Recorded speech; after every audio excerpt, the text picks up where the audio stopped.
tanong, saan kadalasan nilalagay ng tao ang pera nila? Usually, ang sagot sa bangko. Pero alam mo ba, may tinatawag tayong inflation rate. Or ito yung pagbawas ng value ng pera ng tao. At ang inflation rate sa Pilipinas ay umabot po ng 7% just this year. So, ibig sabihin, nabawasan na pala yung savings mo ng 7%. Pero may tinatawag tayong interest rate. So, magkano nga ba ang interest sa bangko? Alam mo ba? Here's the graph. Kung ikaw ay may savings na 5 million pesos, ang tinubo niya or ang interest rate niya, alam mo ba, ay 1% lang. Tumubo yung pera mo ng 1%, pero nabawasan siya ng 7%. So, ibig sabihin, kung ikaw ay nag-ipon ng 5 milyon, nabawasan ka ng 6%. Lugi o lugi? You are losing your money by just saving it in the bank. Is savings good or bad? Ikaw na nagsabi, yes. Kaya, don't let your savings be just savings. Question, marami bang natutunan? Yes. Meron tayong tinatawag na 4 na klase kung paano kumikita ng pera ang tao. E, S, B, and I. E for employment, S for self-employed, B for business, and I for investment. E, ibig sabihin po nito, employed, ito po yung may 15-30. Sila po ay sumusweldo and usually they work for someone else. S for self-employed, ito po yung mga nagnenegosyo at sila rin nagbabantay sa sarili nilang negosyo. For example, may-ari ng bigasan. Ito rin yung mga nasa palengke nagbabantay, may-ari ng karinderya na sila namuhunan pero sila rin nagbabantay. Ang tawag po sa kanila ay self-employed. B for business. Ibig sabihin po nito, ito yung mga nagnenegosyo na yung may-ari hindi na nakikita physically sa store nila. One example is si Mr. Tony Tan Cakchong. Siya po may-ari ng Jollibee, siya may-ari ng Greenwich, Burger King, Mang Inasal, and many more. Question, yung may-ari ba ang nagbukas sa'yo ng pintuan at nagsabing, "Welcome to Jollibee, ma'am. Welcome to Jollibee, sir." O, tas naki-CR ka lang. Paglabas mo, come back again.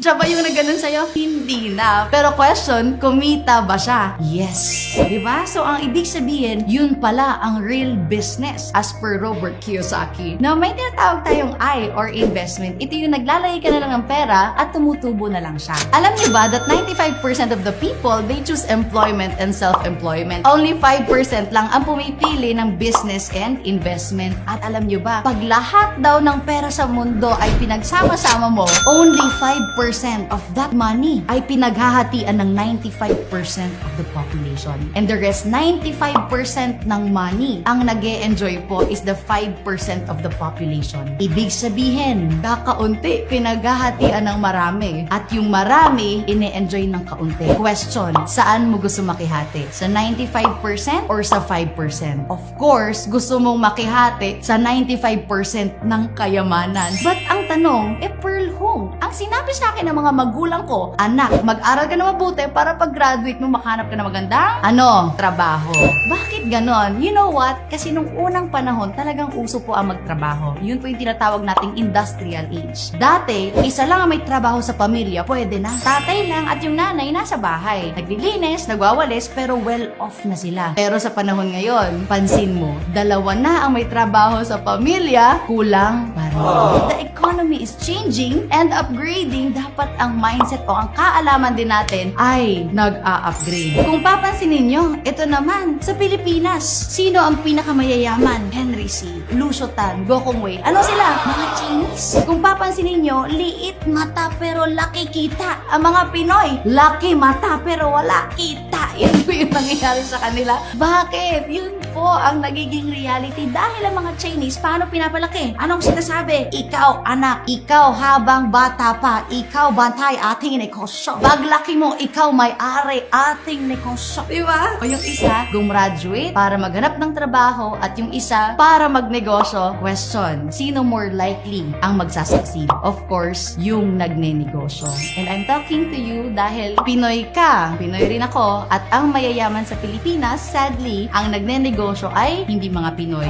It's time for you, it's time for us para maging utak negosyante na tayo. Eto pa, bakit ang mayayaman lalong yumayaman at ang mahihirap lalong humihirap? It's because magkaiba pala sila ng diskarte. May isa tayong tinatawag na law of singleness. Ibig sabihin po nito, and one example are the employed. You have to work every day for you to earn. If you don't work, you won't have income. Sila po yung mag-isa, required everyday pumasok, no work, no pay. Paano po pa magkasakit sila? Eh di wala ring kita? What if ma-endo na yung contract nila after ng lahat ng pinaghirapan nila? Wala rin pong kita. Ito, stability, not sure din po. Another example of law of singleness ay tinatawag po natin na self-employed. Ito po yung mga lawyers, doctors, or high-paying jobs. Kung papansinin nyo, malaki man ang sweldo nila, pero at the end of the day, kapag si Doc ay nagkasakit at hindi po nakapag-practice, kapag wala po siya naipundar na clinics, no work, no pay. Kapag ang isang abogado ay walang kaso, no work, no pay. And one example dito ay mga small business owners. Ganon din, they have to work every day for them to earn. If they don't work, they won't have income.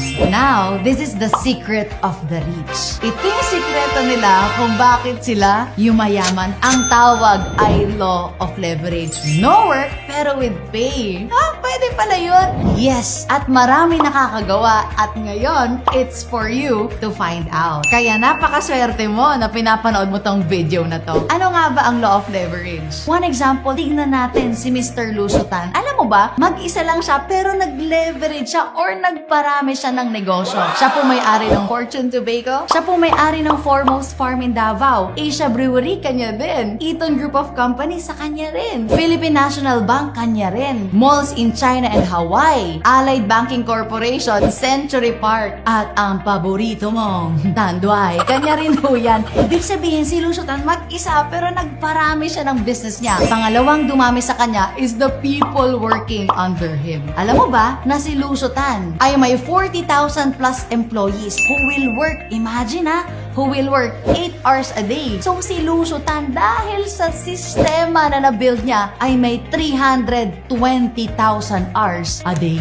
Grabe, no? Samantalang, kung ang diskarte mo daw sa buhay ay law of singleness. If you work 8 hours a day and 5 days in a week, that's 50 weeks for a year. And you work for 40 years. Alam mo ba na ikaw daw po ay may 80,000 hours for 40 years? Buong buhay mo na. Ikaw ay may 80,000 hours because sabihin natin you start working at 20 and you retire at 60. Samantalang si Lusutan, ang 80,000 hours mo doing the diskarte of law of singleness, ang 80,000 hours mo, 2 hours lang ni Lusutan. Na ang ginagawa ay law of leverage. Sabi, ganun pala yun. O question, anong mas gusto mo? Law of singleness o law of leverage? Of course, leverage.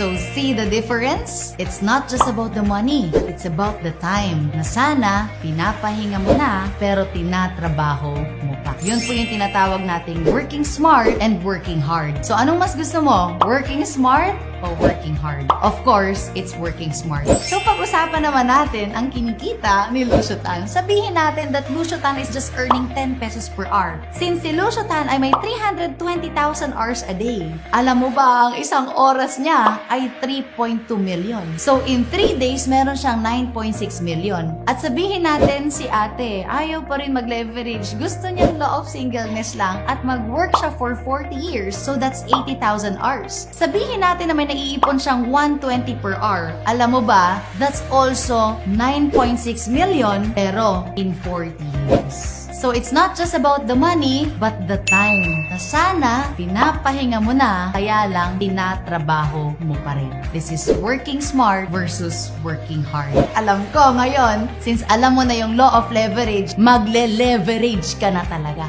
And now, this one, may tinatawag naman tayong financial statement of the poor and financial statement of the rich. Alam nyo ba, may tinatawag tayong 4 yan Income, expense, asset, and liability. Ang mga tao daw na nasa financial statement of the poor, they focus on having a big income but not building assets. Ano ibig sabihin ng asset? Assets are your money-making machine. Yung pinaglalagyan mo ng pera at tumutubo ng pera. Well, most of the people, pag sila daw ay may income, ang ginagawa sa pera ay napupunta sa liability. Bumibili ng mga bagong cellphone, bumibili ng mas malaking sala, mas malaking TV. Question, manood ka ng manood ng TV, kikita ka ba dyan? Hindi. Kahit 0% interest yung sofa mo at hinigaan mo ng hinigaan. Question, kikita ka ba dyan? Hindi rin. Kasi yun po ay pinaglagyan ng pera at hindi tumutubo ng pera. And they are ending up up na 3 years na pala nag-work, 5 years na pala nag-work, 10 years na nag-work, pa-retire na, pero wala pa rin naipon. At kapag ganito daw po ang klase ng mindset, you are one step closer of being broke. Kasi ikaw lang ang inaasahan. Another liability na pinaglalagyan ng tao ng pera nila, more likely ng Pilipino, is yung bahay. Alam mo ba, sabi ni Robert Kiyosaki, that if your house is your biggest investment, your life is in trouble. Bakit? Pansinin mo, ang mga Pilipino, ang lalaki ng bahay, pero ang liit, ang cute ng negosyo sa sari-sari store. Pero ang mga Chinese, ang lalaki ng negosyo, ang liliit